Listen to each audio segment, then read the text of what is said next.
গত পর্বে auto tone এবং অটো কালার নিয়ে আলোচনা করেছি। এই পর্বে কালার ব্যালেন্স এবং ফটো ফিল্টার এই দুটি অপশন নিয়ে আলোচনা করব।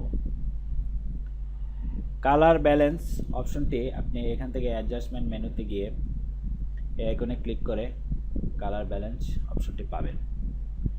কালার ব্যালেন্স অপশনটির কাজ হচ্ছে, যেমন এখানে টোন মিড টোন সিলেক্ট করা, আপনি এই ছবিতে যেই কালারের প্রভাবটি বেশি দেখছেন সেই কালারটি এখান থেকে নেগেটিভ মান দিয়ে কমিয়ে ফেলতে পারেন, অথবা আপনার ইচ্ছা অনুযায়ী বাড়াতেও পারেন। যেমন এই ছবিতে একটু লালচে কালার বেশি দেখা যাচ্ছে, সো আমরা যদি এই ইমেজটি স্বাভাবিক করতে চাই সেক্ষেত্রে লালচে মান থেকে নেগেটিভ দিকে যদি যাই তাহলে আমরা সেই লালচে ইফেক্টটি মুছে ফেলতে পারি। কিবোর্ড দিয়ে মান দিলে সবচেয়ে সুবিধা হয়। শিফট চেপে আপনি যদি ডাউন অ্যারো দেন তাহলে দেখতে পাবেন আপনার লালচে ভাবটি চলে গিয়েছে।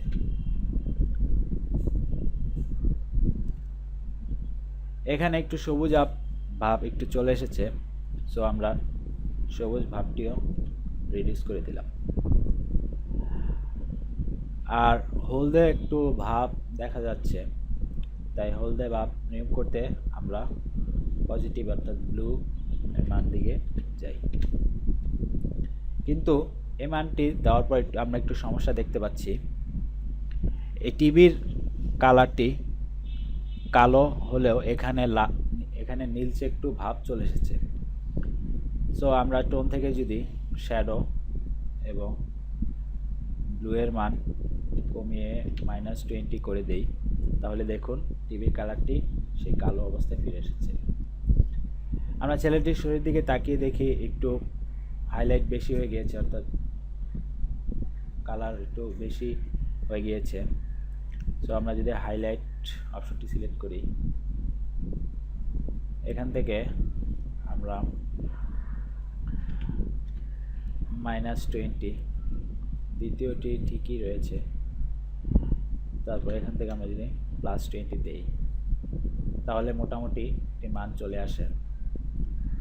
সবশেষে এখান থেকে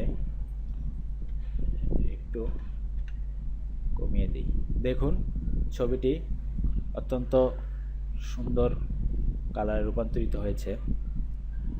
আমরা যদি আগের ইফেক্টের সাথে তুলনা করতে চাই তাহলে দেখতে পারি, দেখুন আগে এই ইমেজটি ঠিক এরকম রয়েছিল এবং এখন এরকম হয়েছে।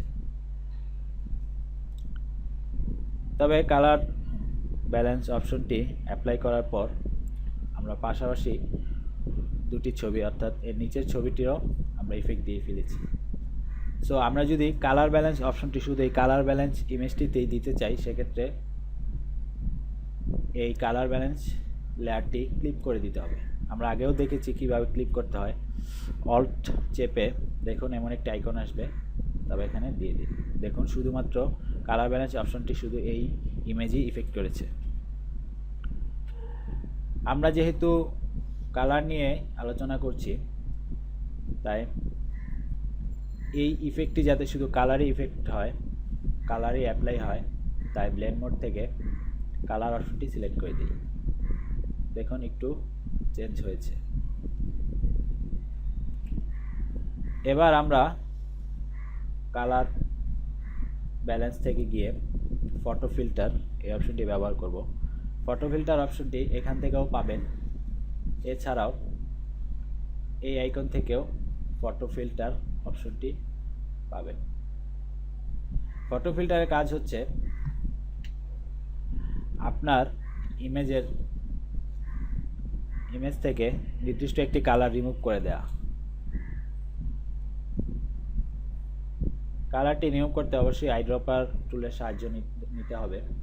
যেমন এই বালিশের কালারটি সাদা হওয়ার কথা ছিল, কিন্তু এখন এখানে একটু বাদামি কালার দেখাচ্ছে।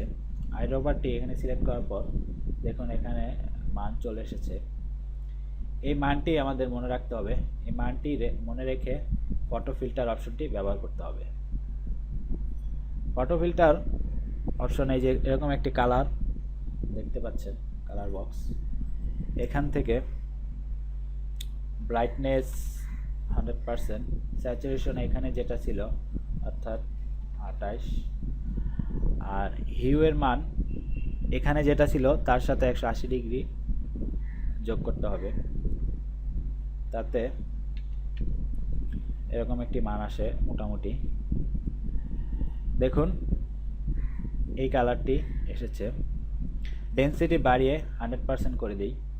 আর প্রিজার্ভ লুমিনিসিটি এই অপশনটি বাই ডিফল্ট চেক দেওয়া থাকে, অবশ্যই চেক দিয়ে রাখবেন। দেখুন ফটো ফিল্টারের সাহায্যে এই ইমেজটিও কত সুন্দর আমরা এডিট করে ফেলেছি। এভাবে ফটো ফিল্টার, কালার ব্যালেন্স ইত্যাদি অপশনগুলো দিয়ে কালার ঠিক করা যায়। আরও বিস্তারিত এর পরের পর্বে জানতে পারবেন, সাথেই থাকুন।